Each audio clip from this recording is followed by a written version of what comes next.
Ons het inderdaad nog baie wat voorlê vanoggend. Rocket de Villiers kom draai, Elvin Breinders kom gesels oor die Sonneblomfees. Man, oor dit en nog baie meer moet jy net hier by ons bly by Goeiemôre, Good Morning. En as jy nou eers aangesluit het, Goeiemôre, Good Morning.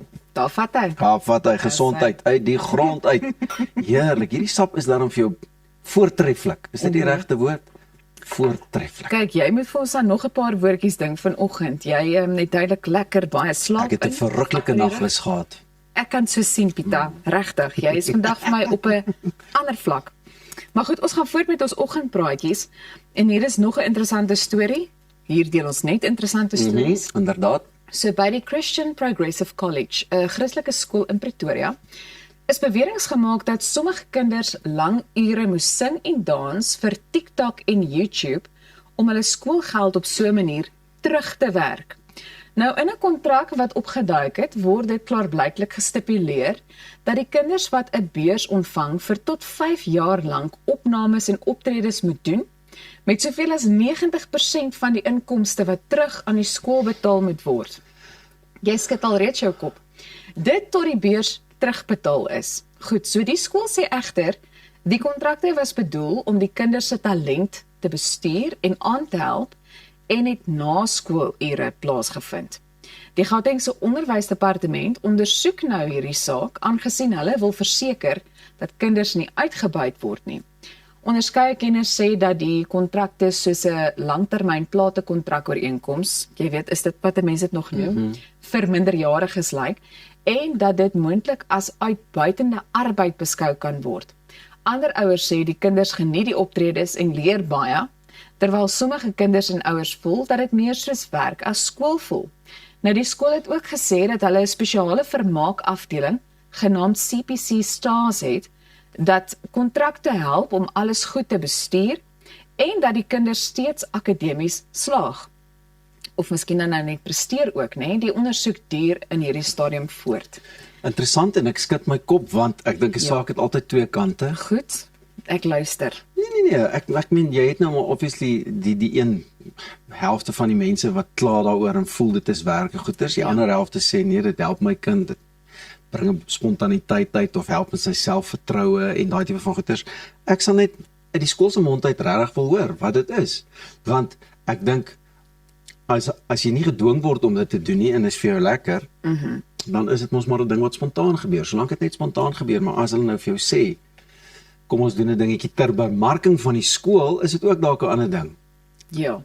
En as jy mos 'n beurs kry, gaan daar verwagtinge van jou wees. In die ou dae as ek 'n beurs verstaan het is, jy moes akademies presteer, anders te gaan jy die beurs verbeur. Ja. So as hulle gesê het ons gaan vir jou beurs gee, maar dit is wat die beurs van jou verwag, dan is dit mos seker geldig of nie? Ek dink ook so, en ek dink in vandag se tyd, wanneer mens kyk na die sogenaamde trends op TikTok en so, en die kinders geniet dit, en hulle doen dit in elk geval, jy weet, of dit nou tydens pouse is, voor skool, na skool. Ek dink inteendeel as 'n onnie wil sê ons wil graag hierdie TikTok ding doen, dan gaan die kinders vinnig vir hulle sê dit gaan nie werk nie, julle moet eerder so verander of so doen, because this is trending right now. Ja. So ek sê maar net weer, ek wil weer twee kante hoor.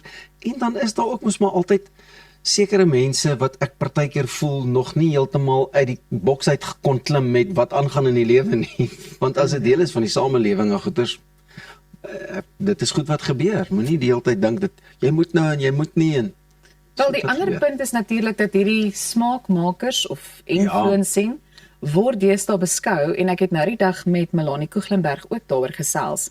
Jy weet, dit is amper half 'n beroep op sy eie. So dink jy weer eens as 'n ouer dat die ouers dalk voel dis werk as gevolg van die feit dat dit in vandag se tyd as 'n beroep beoefen kan word of 'n loopbaan. Nee, maar dan sit hulle die pot mis oor wat werk is. Jy sien wat ek probeer sê, daar's mense wat net te en is, man. Ja. Dis 'n lekker werk dan. Ek meen al die kinders, my kinders begin ook 'n smaakmaker, dan dink ek julle is belaglik, hoe kan jy geld maak? En as ek weer sien dan is dit op top 10 of top 20 om dop te hou. Jy weet hier gebeur iets. Dan dink ek net, how did they do it? Ons dink anders te daaroor. Ja. Wel, my vraag is net, hoekom het jy nog nie gewerk aan 'n Goeiemôre, Good Morning dansie hier vir ons nie? Is dit? Hier is Koen met die kalkoen dans. Die gaat ons. Sal jy join? Ek sal definitief. ek dink, onthou nou, ons sit mos net, ons gesels mos net vir 'n lewe. Ons Jy weet, gesels baie mense lekker. sê ons, ag, hoe moeilik kan dit nou wees? Ek dink dit is dieselfde met in hierdie konteks ook. Maar sosiale media, ek dink dit is net op die einde van die dag, dit is my amper half interessant om te weet dat dit nou al 'n plek gekry het op skoolvlak ook, jy weet, en Tuurlik. so geïmplementeer word in skole ook. As Maar dit van bemarking. interessant genoeg, nee, daar's mos altyd 'n ouer of 'n voog nodig om kontrakte te teken ook as jou Ja. kind ingeskryf word en. Sekerlik, net om terug te kom na jou storie toe, was die ouer of voog bewus van die ooreenkoms vir die beurs. So, nou ja. Hier is 'n hele paar partye betrokke en ek dink jy weet veral nou dat die departement van onderwys ook die saak ondersoek. Soos wat jy sê, ek dink ek sou eintlik is nogal een van daai stories waar 'n mens graag met verskeie van die Ja, ja, ja. rolspelers Ek in stem. hierdie storie sou wou gesels het, ja. Om Want wat presies die aan kinders gang en die is. skool probeer daarmee ietsie doen. So ons sê vir julle Ja. dankie daarvoor en, Ja. maar ek wil die vlieg teen die muur hê om net mooi te sien wat daar aangaan. En om te sien hoe so 'n kontrak dan sal lyk. Ja, veral omdat jy mos gesê het, dit lyk soos 'n plate, 'n uitgerekte plate kontrak.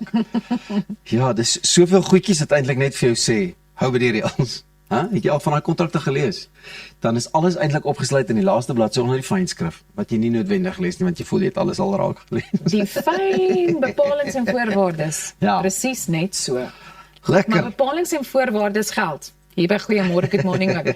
Bly gerus ingeskakel want ons gesels net hierna met Lorraine van Staal and Make-up Effect oor watter uitrustings by jou liggaamsvorm pas en nie pas nie. Dis nogal belangrik om dit te weet. So bly ingeskakel, ons is nou weer terug.